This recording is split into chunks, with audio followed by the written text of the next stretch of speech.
The Arizona Senate seat race. The Arizona Senate seat has been held by a Republican for more than 2 decades. As a result, Democrats identified it as a primary target. Being a primary target, Republicans plan to protect it at all costs with their candidate Martha McSally, who is running against Kristen Sinema. But let's go back to the primaries. On the Republican primaries, incumbent Senator Jeff Flake decided not to seek re-election for his toes-up seat, which is critical for Republicans to keep control of the Senate. With Flake being out of the equation, the race was then between former Senator Kelly Ward, former County Sheriff Joe Aparicio, and Martha McSally, who on August 28, 2018, won the nomination battle for U.S. Senate in Arizona. On the other hand, the Democratic Party race was deemed largely uncontested between Representative Kristen Sinema and Attorney Deborah Avod. Sinema defeated Avod with her campaign strategy of being independent and willing to work across the political aisle. And Democrats believe she has a strong chance of becoming the first Arizona Democrat elected to the U.S. Senate since Dennis W. DeCourcy's re-election in 1988. Leading to the midterm elections, both Sinema and McSally have shared the points of view on local and national issues. On the Democratic end, Sinema's main focus is on healthcare. Healthcare is a key issue in Arizona, a state with the third highest uninsured rate in the country, and Sinema's focuses are in both protecting those with pre-existing medical conditions and maintaining Medicare in its current format. In Congress, Sinema voted to keep coverage for pre-existing conditions under Obamacare. Meanwhile, McSally voted to repeal it.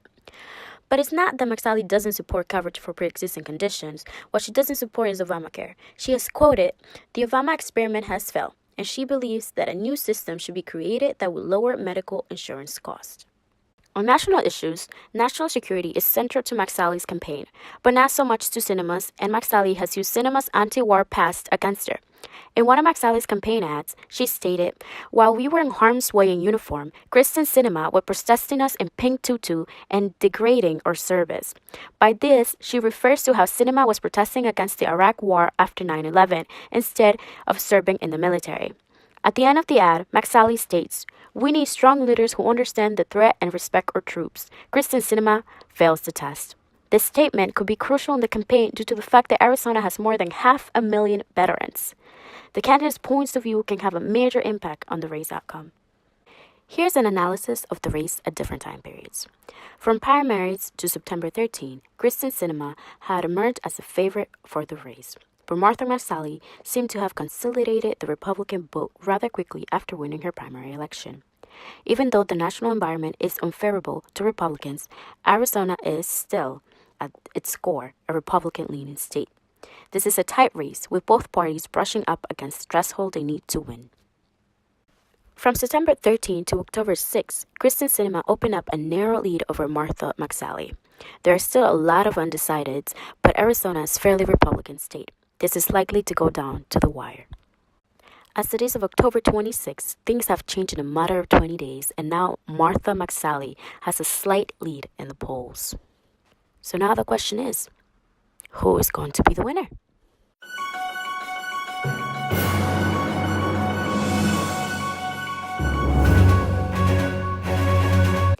It looks to me that the winner of the Arizona Senate seat is still going to stay with the Republicans, and McSally will defeat Sinema. This is mostly based on their points of view on national issues. Both of the candidates have similar points of view on local issues, but when it comes to the national issues, they are very different. McSally has stronger points of view on national issues than Sinema. And according to a poll conducted by CVN News, about 1/3 of Arizona voters will be making choices based on local issues, but about 2/3 will be voting on national issues. Based on this poll, McSally has a bigger chance of winning. The North Dakota Senate seat race. Unlike Arizona, North Dakota Senate seat is being protected at all costs by the Democrats since it's a top Republican target. The Democrats plan to protect the seat with the re-election of incumbent Senator Heidi Heitkamp, but Republicans feel very confident about their chances of winning the seat with their candidate, Representative Kevin Cramer. The primaries for these elections weren't that competitive. For the Democrats, for example, Heidi Heitkamp was an incumbent, therefore had no competition. For the Republicans, on the other hand, the primary battle was between Representative Kevin Cramer and Air Force veteran Thomas O'Neill, but Kevin Cramer defeated Thomas O'Neill by more than 70 points on June 12, 2018. For this race, local issues are caused by national issues.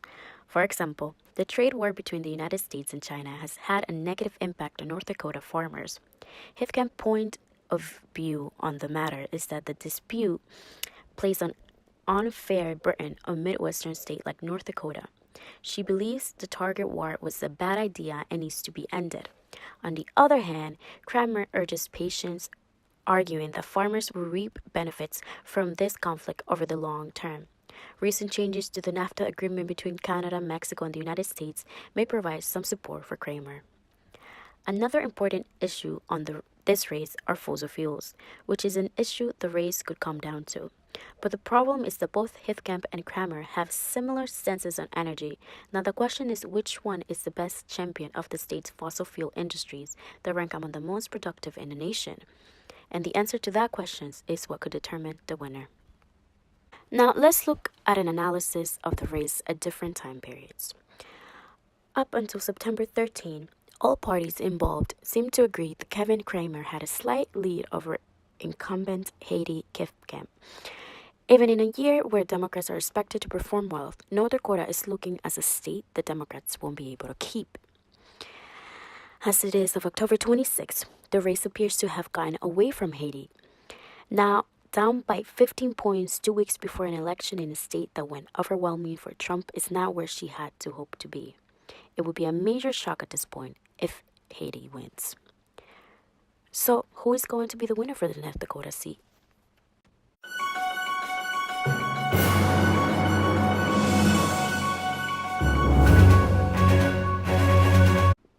Of the North Dakota seat doesn't come down to the point of views of the candidates on local or national issues because they are very similar.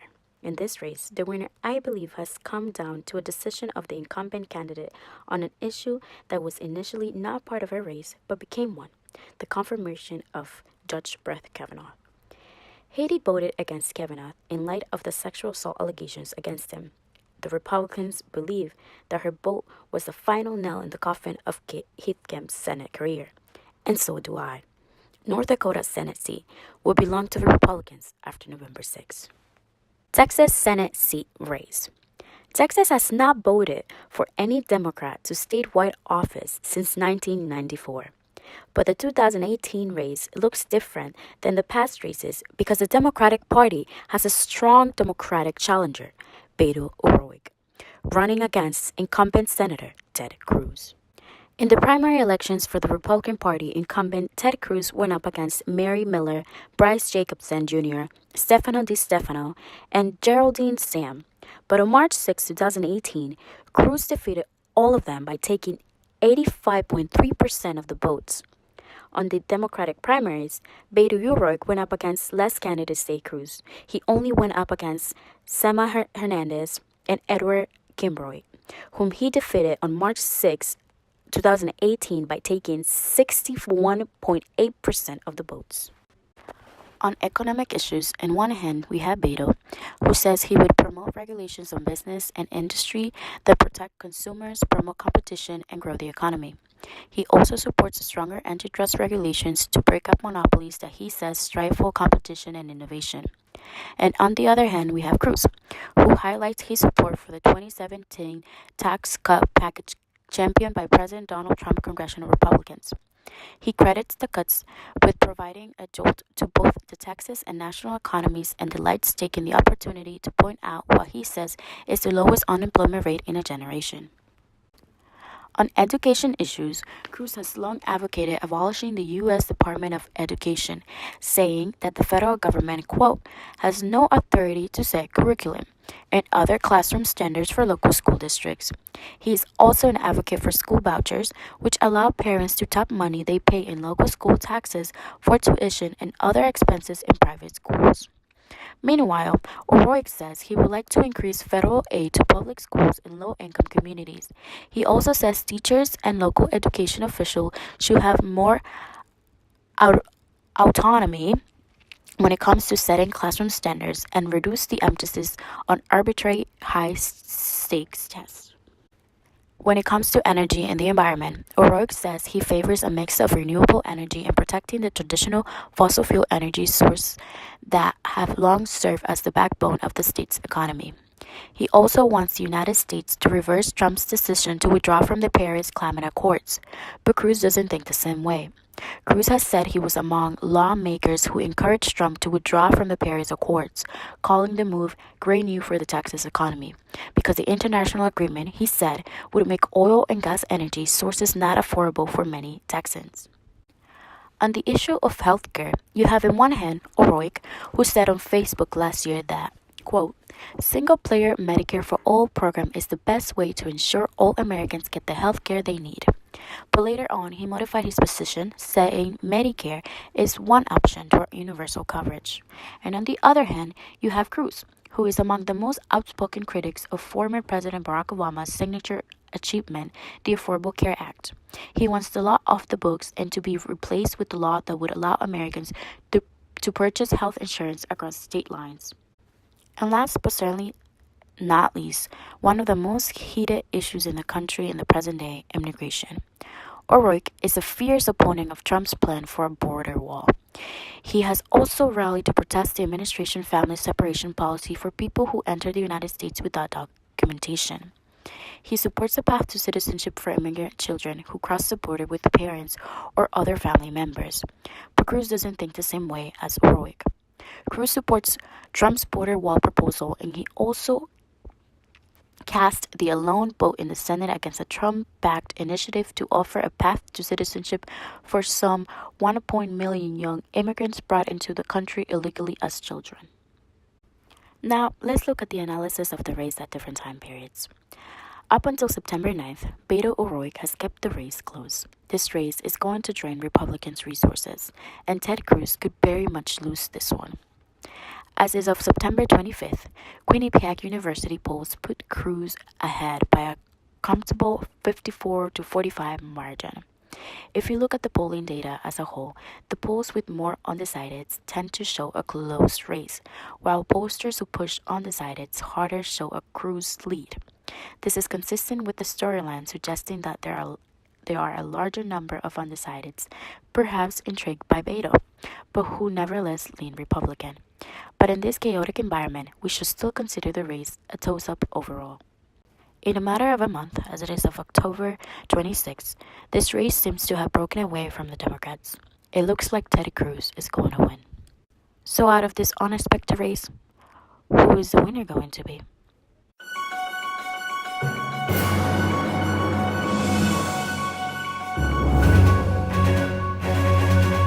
As much as I love Beto, it breaks my heart to say that it looks like Ted Cruz is going to win the race.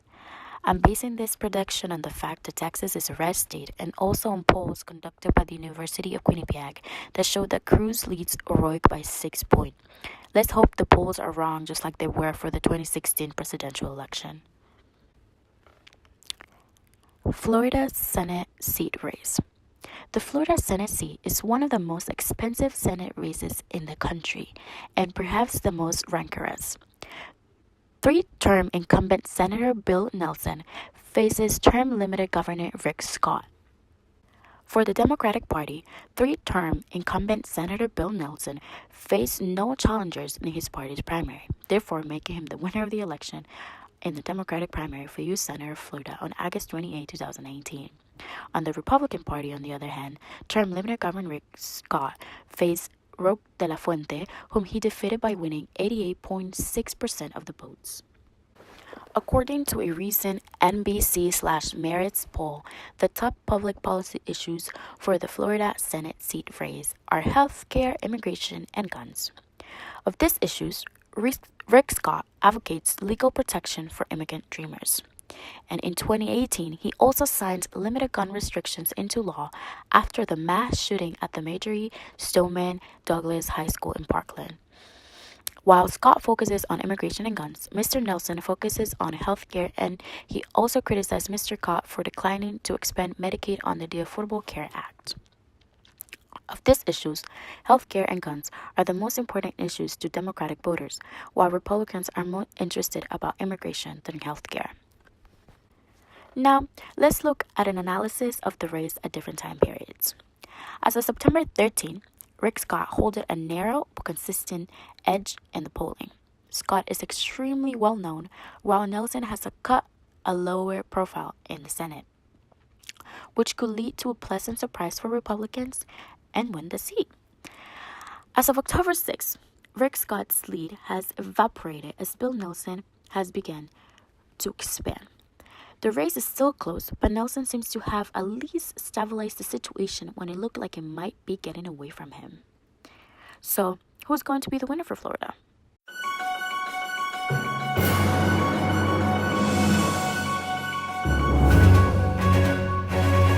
Is Scott going to be able to defeat the three-term incumbent Senator Bill Nelson? I believe he is, but only if young voters turn out, because he has played an important role in gun restriction after the horrendous mass casualty shooting at the Marjory Stoneman Douglas High School earlier into 2018. And young people, the people behind the March for Our Lives movement, are asking for gun control nationwide, and Scott might be able to give it to them.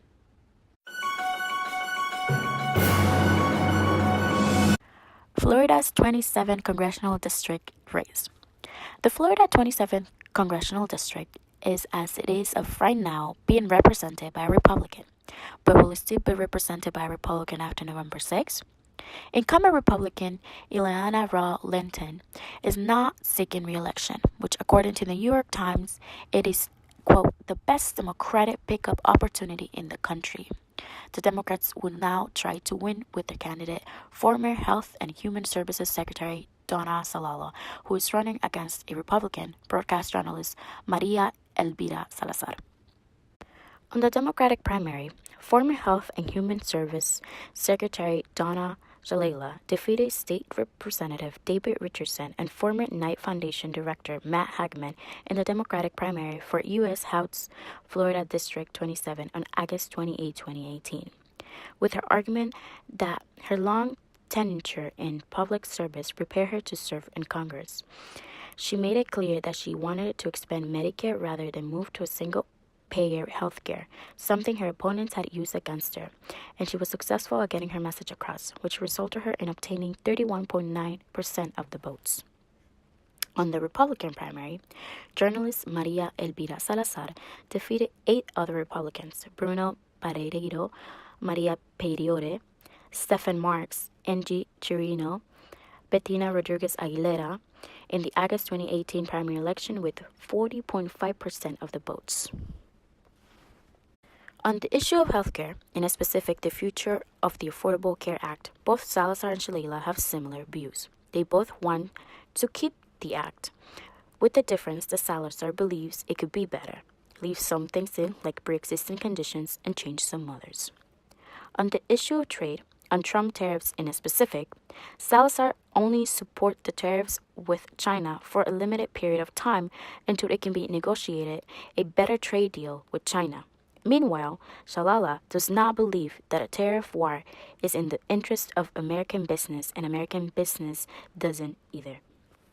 Now, let's look at an analysis of the appeal of the candidates based on the race polls over the month of October.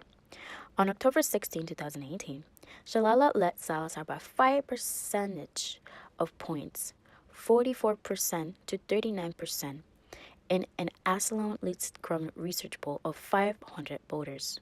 The margin of error was of 4.4 percentage points. And on October 19, 2018, in a New York Times / Siena College poll of 545 likely voters, Shalala led Salazar by 7 points, 44% to 37%. The margin of error was 5.0%. And lastly but not least, on October 29, 2018, in an Asalon Lidscrum research poll of 500 voters, Shalala led Salazar by 10 points, 49% to 39%. The margin of error was of 4.4%. With this being said, who is going to be the winner?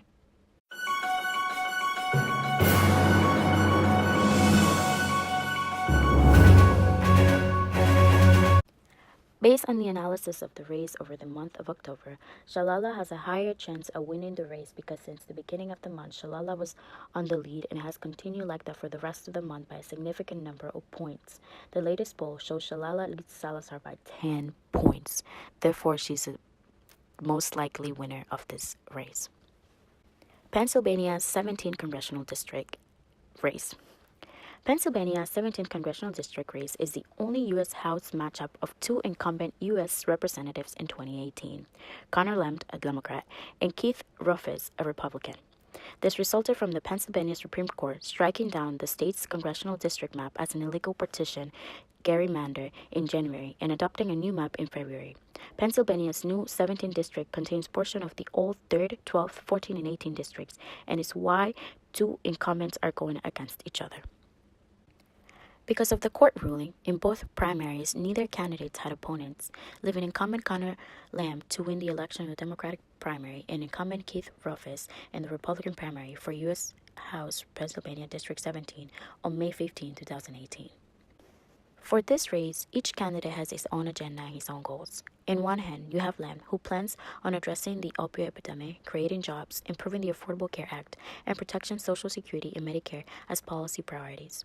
On the other hand, you have Rufus, who is focused on improving the economy through reduced taxes, ending regulations, and eliminating wasteful Washington spending. Now, let's look at an analysis of the appeal of the candidates based on the race polls over their campaigning.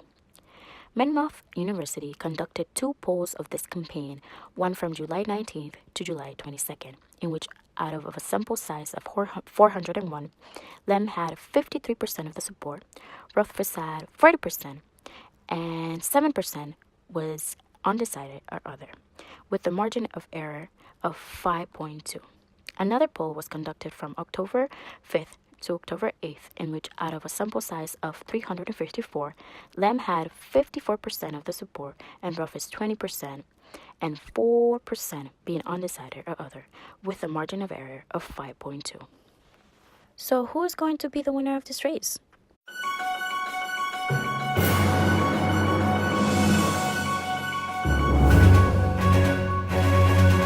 This race is a bit difficult to predict a winner due to the fact that the court ruling made it somewhat challenging.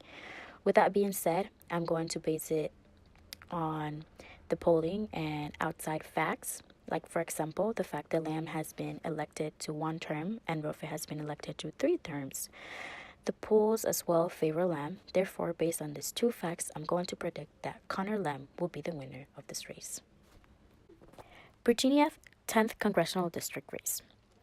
The 10th Congressional District has been identified as a target for Democrats in 2018. Incumbent Representative Barbara Comstock is fighting to keep the seat for the Republicans, but the Democratic front have State Senator Jennifer Watson fighting for the seat and take home the district. Going back to primaries, in the Republican primary, incumbent Barbara Comstock was running against Businessman Chuck Hale, who she defeated on June 12, 2018, by winning 60.7% of the votes. On the Democratic front, State Senator Jennifer Wexton won the primary by defeating former senior State Department official Allison Kill Friedman, Army veteran Daniel Helmer, former Obama administration official Lindsey Davis Dilber, and 2 other Democrats in the primary for Virginia 10th Congressional District. And on June 12th, she defeated them by taking 41.9% of the votes home. On economic issues, Comstock has been an enthusiastic supporter of the Republican tax cut. She advocated for doubling the child tax credit, and she also wants to make cuts that benefit individuals and small businesses permanent, the way corporate tax cuts already are. Wexton supports the tax credit but opposes the tax law because it was favorable to corporations and the wealthy and raises the deficit by $1 trillion a year. The issue of gun control, Wexton said that if elected, she would vote for bills that expand mandatory background checks on gun purchases, ban sales of military-style assault weapons and high-capacity magazines, and allow the government to study the violence as a public health issue. On the healthcare issue, both candidates say access to healthcare is a right, not a privilege. Comstock has said she did not support the House GOP bill to repeal the Affordable Care Act because it did not sufficiently protect people with pre-existing conditions, and that she wants to, quote, stabilize the insurance marketplace, have consumer-driven plans, and make it easier for small businesses to buy insurance. And Wexton has said universal health care should be the goal, and she has even voted to expand Medicaid in the state legislature. Now, let's look at the analysis of the appeal of the candidates based on the race polls over their campaign. As of October 15, 2018, Wexton led Comstock by 7 percentage points, 48% to 41%, in a New York Times/Siena College poll of 484 likely voters. The margin of error was of 4.8%. And as of October 28, 2018, Wexton led Comstock by 11 percentage points, 54% to 43%. In a Washington Post/Scar poll of 446 likely voters, the margin of error was 6.5%. So, who's going to win the 10th district?